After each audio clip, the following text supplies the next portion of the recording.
कहानी की शुरुआत रिक नाम के एक गरीब लड़के से होती है जो अपनी बीमार माँ के साथ रहकर उनकी देखभाल करता। और एक दिन जब रिक अपनी माँ के लिए खाना बना रहा था तो उसकी माँ ने अचानक बाइबल पढ़ते पढ़ते बंदूक निकाल ली। रिक समझ गया था कि कुछ गलत होने वाला है, पर अपनी माँ को बचा नहीं पाया। इस हादसे के 3 साल बाद भी रिक अपनी जिंदगी संभालने में लगा हुआ था। आज सुबह जब वह अपने काम पर पहुंचा तो उसे पता चला कि उसकी नौकरी किसी और को दे दी गई थी।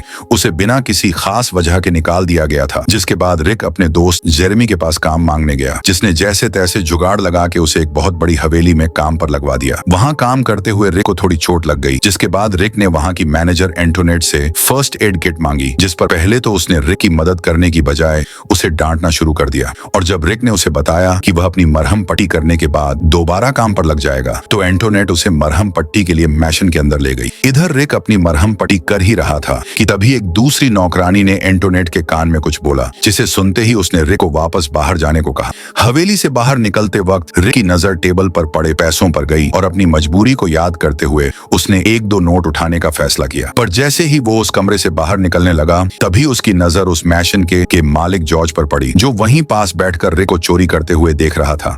और अगले ही सेकंड एंटोनेट भी वहां पहुंच गई और उसने रिक को उसी वक्त नौकरी से निकाल दिया। और ये बात सुनते ही रिक काफी ज्यादा डर गया और उसने अपनी गरीबी का हवाला देते हुए जॉर्ज से माफी मांगना शुरू कर दिया। पर उसे असली हैरानी तब हुई जब जॉर्ज ने उसे माफ करने के साथ साथ वो पूरे पैसों की गड्डी ही उसके हाथ में एडवांस पेमेंट के तौर पर पकड़ा दी।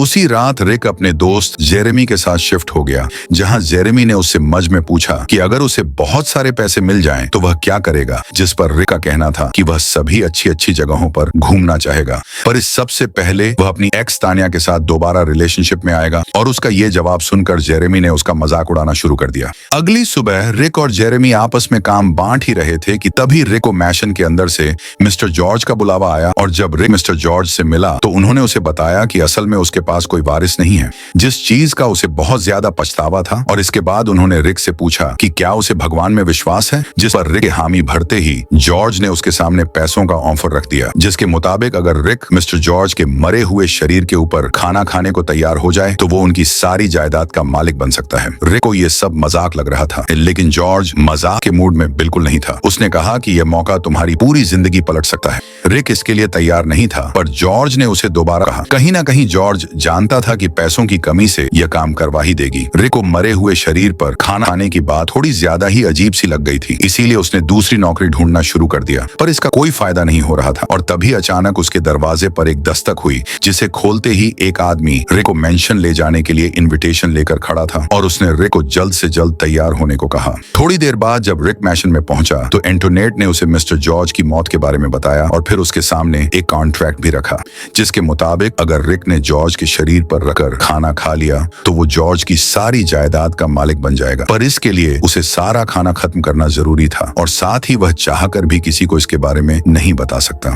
रिक पहले तो कुछ भी समझ नहीं आ रहा था, पर थोड़ी देर तक सोचने के बाद वो इसके लिए तैयार हो गया, क्योंकि वो एक कंगाली की जिंदगी जी कर थक चुका था। अब रिक को जॉर्ज की लाश के ऊपर खाना रखकर परोसा जा रहा था और वो जैसे तैसे हिम्मत जुटाकर खाना खाने लगा। इधर एंटोनेट लगातार उसे याद दिला रही थी कि उसे पूरा खाना खत्म करना होगा, अगर कुछ भी रह गया तो नहीं मिलेगी जायदाद। और जैसे ही रिक ये करने में कामयाब हुआ तो एंटोनेट ने उसके हाथ में एक कार्ड पकड़ा दिया, जिसमें मिस्टर जॉर्ज के आखिरी शब्द लिखे हुए थे, जो एक किस्म का कॉन्ट्रैक्ट था, क्योंकि उस कार्ड पर लिखा था कि अब से रिक मिस्टर जॉर्ज की सारी परेशानियां अपने सर लेने वाला है और इसके बदले में वह अपनी साफ आत्मा मिस्टर जॉर्ज को देगा। लेकिन रिक इस समय ज्यादा सोचने समझने की हालत में नहीं था और उसने बिना ज्यादा पढ़े कॉन्ट्रैक्ट पर साइन कर दिए, जिसके तुरंत बाद उसे बहुत अजीब सा महसूस होना शुरू हो गया। और जैसे ही वह वापस अपने घर आकर बिस्तर में लेटा तो अचानक से उसे ऐसा लगा मानो वह पानी के अंदर हो, और तभी चारों तरफ से आत्माओं ने उसे घेर लिया। यह मंजर देखकर वह बहुत ज्यादा डर गया। अगली सुबह जब रिक हवेली में घूम रहा था तो उसकी नजर एक आदमी पर पड़ी जो उसे घूर रहा था, पर अगले ही सेकंड वो आदमी वहां से गायब हो गया। रिक ने उस आदमी का पीछा करने की कोशिश की, पर एंटोनेट ने उसे वहीं रोक दिया, मानो जैसे कुछ हुआ ही ना हो। और साथ ही उसने रिक को बताया कि वह इस मैशन का मालिक है और वह बस अपनी मर्जी से सारा काम करवा सकता है।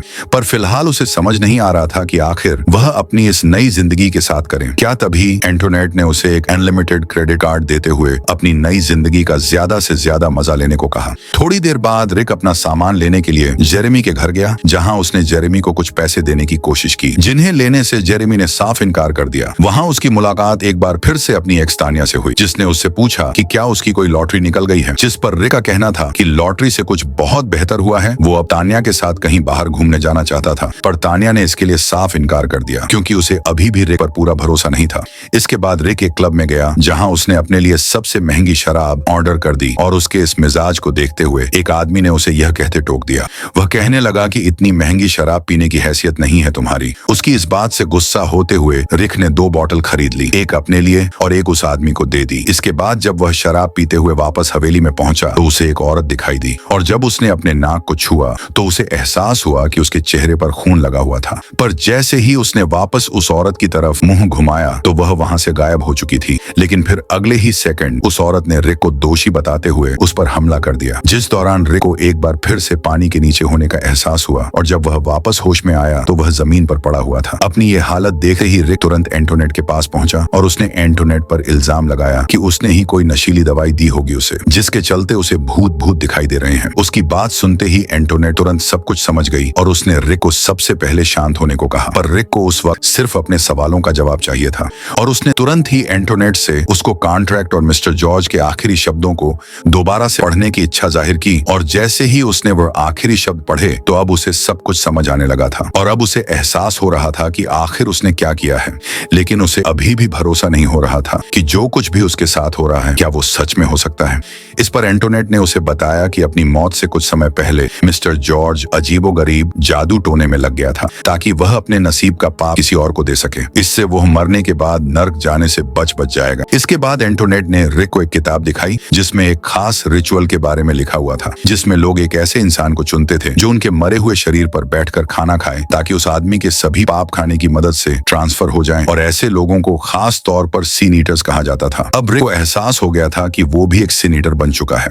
तो एंटोनेट ने उसे समझाया कि पैसा हमेशा एक कीमत देने के बाद ही आता है। पर अब रिक इस सब को वापस से ठीक करना चाहता था और इसीलिए वह बिना कुछ समय अपने पापों का प्रायश्चित करने के लिए सीधा चर्च पहुंच गया। लेकिन चर्च पहुंचने के बाद फादर ने उससे पूछा कि बताओ तुमने क्या पाप किया है। तो रिक को अपने पापों के बारे में कुछ पता ही नहीं था क्योंकि असल में ये उसने किए ही नहीं थे। ये सारे पाप तो मिस्टर जॉर्ज के थे। इसीलिए वह चुपचाप वापस आ गया। हवेली में पहुंचते ही उसने एक एक करके सभी नौकरों से मिस्टर जॉर्ज के बारे में पूछना शुरू कर दिया, पर कोई भी उसे कुछ भी बताने को तैयार नहीं था और इसीलिए अंत में उसने एंटोनेट को नौकरी से निकालने की धमकी देते हुए उससे मिस्टर जॉर्ज के पापों के बारे में पूछा। जिसके बाद एंटोनेट ने उसके सामने मिस्टर जॉर्ज के पुलिस रिकॉर्ड, एक ऑडियो टेप और सारे कन्फेशंस रख दिए, जिनकी जांच करने के बाद रिक को पता चला कि मिस्टर जॉर्ज पर अपनी पत्नी सुजन का कत्ल करने का इल्जाम था, जिसे जॉर्ज ने कभी माना तो नहीं था। पर उस फाइल को देखते ही रिक समझ गया कि उस पर हमला करने वाली वह औरत सुजन की आत्मा ही थी। यह जानकारी मिलते ही रिक दोबारा से छच गया और उसने फादर को अपने पाप के बारे में बताया। इसके बाद फादर ने उसके पाप को खत्म करने के लिए जीसस से प्रार्थना की, जिस दौरान एक बार फिर से सुजन ने रिक का गला दबाने की कोशिश की, पर खुशकिस्मती से फादर की प्रार्थना होने समय रहते सुजन की आत्मा को वहां से भगा दिया। थोड़ी देर बाद रिक को तान्या का फोन आया, जिसने उसे जेरेमी के अजीब बर्ताव के बारे में बताया और वो चाहती थी कि रिक एक बार जेरेमी से बात कर ले।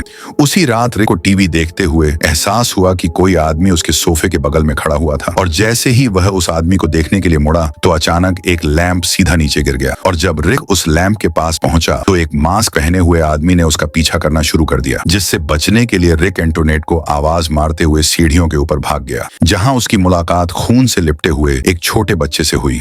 उसी वक्त एंटोनेट भी वहां पहुंच गई और उसने रिक की हालत देखकर उसे शांत करने के लिए बैठाया और इसके बाद उसने रिक को बताया कि असल में मिस्टर जॉर्ज भी एक बहुत गरीब परिवार से ही था और उन्होंने भी अपनी किस्मत एक सिन ईटर बनकर ही बदली थी, जिसका मतलब था कि मिस्टर जॉर्ज ने भी कई सारे पाप अपने सर लिए थे और अब उनके जाने के बाद ये सारे पाप रिक तक पहुंच चुके हैं। एंटोनेट का मानना था कि अब ये सब कुछ कभी खत्म नहीं होने वाला, क्योंकि मिस्टर जॉर्ज के साथ भी ऐसा ही हुआ था और इन्हीं डरावनी आत्माओं से परेशान होकर उन्होंने अपना जीवन त्याग दिया। अब रिक भी सबसे आजाद होना चाहता था और इसीलिए उसने एंटोनेट से इससे बाहर निकलने के रास्ते के बारे में पूछा, जिस पर एंटोनेट ने उसे बताया कि बाहर निकलने का सिर्फ एक ही रास्ता है कि वह अपना बोझ किसी और इंसान को दे दे जो इसे लेने के लिए तैयार भी हो, और अगर वह ऐसा नहीं करता तो उसे मरते दम तक यही सब झेलना पड़ेगा। और साथ ही उसने रिक को पैसों से जितने मजे ले सकता है उतने लेने को कहा, क्योंकि पता नहीं कितने दिन जी पाएगा बेचारा। साथ ही एंटोनेट ने उसके दिमाग को थोड़ा शांत करने के लिए दवाई भी दी, लेकिन रिक ने कहा कि उसे इसकी कोई खास जरूरत नहीं है।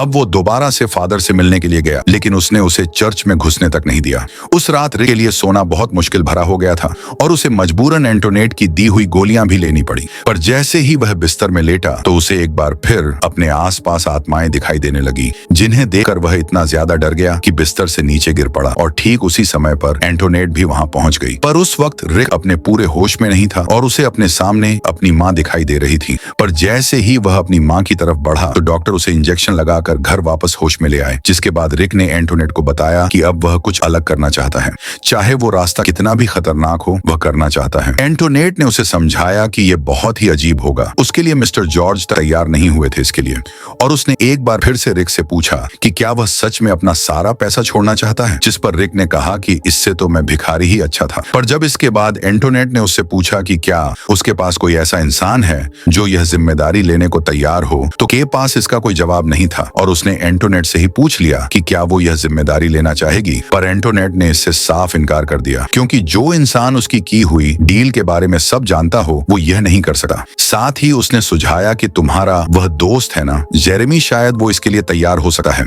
पर रिक इसके लिए तैयार नहीं था, क्योंकि वो एक ऐसे इंसान के साथ बुरा नहीं करना चाहता था जिसके साथ उसने अपनी पूरी जिंदगी बिताई हो। ठीक उसी समय रिक को जेरेमी का फोन आया, जहां ने बताया कि वह बहुत बड़ी मुसीबत में है और उसे रिक से कुछ पैसों की मदद चाहिए। ये बात सुनते ही रिक तुरंत ही जेरेमी के घर के लिए पैसे लेकर निकल गया। साथ ही उसके पास अपनी बंदूक भी मौजूद थी। पर जेरेमी के घर पहुंचते ही उसे एक आत्मा दिखी जो उससे मदद मांग रही थी, जिसे देखते ही रिक ने उस पर गोली चला दी। पर असल में वह कोई आत्मा नहीं बल्कि तान्या थी, जो अब एक लाश बनकर उसके सामने पड़ी हुई थी। अगले कुछ सेकंड में रिक का ड्राइवर उसे लेकर वहां से निकल गया। जिसके बाद एंटोनेट ने रिक से किया कि वह सब कुछ संभाल लेगी, चिंता करने की जरूरत नहीं है।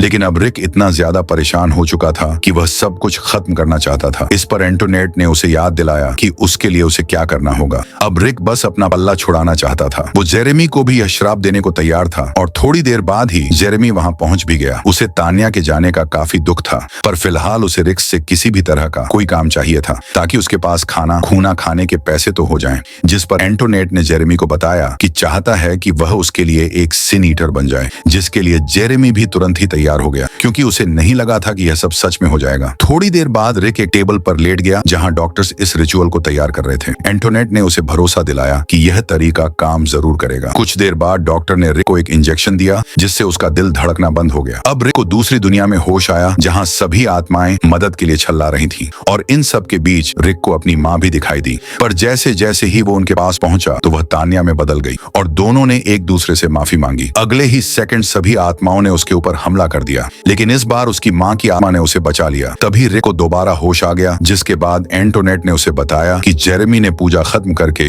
रिक की सारी परेशानियां अपने सर पर ले ली थी और अब रिक पूरी तरह से आजाद है। 6 महीने बाद अब रिक वापस से कंस्ट्रक्शन लेबर के तौर पर काम करने लगा था। कहानी के आखिर में रिक एक पार्क में बैठा हुआ था, पर उस वक्त वह अकेला नहीं था, बल्कि तान्या की आत्मा उसके साथ थी। रिक ने अपने इस पाप को जेरेमी के मत्थे नहीं डाला, क्योंकि रिक को तान्या से कोई डर नहीं लगता था। आज भी उसके दिल में कहीं न कहीं तान्या के लिए प्यार मौजूद था। उधर एंटोनेट ने जेरेमी का नाम एक किताब में लिख दिया, जहां सभी सिन ईटर्स के नाम दर्ज थे। अब उस हवेली में मौजूद सभी आत्माएं जेरेमी को डराने लगी थी, जिसकी चीख की आवाज एंटोनेट तक भी पहुंच रही थी और उसकी आंखों से यह बात साफ थी कि अब भी इस हवेली के अंदर कई और सिन ईटर्स का आना बाकी है।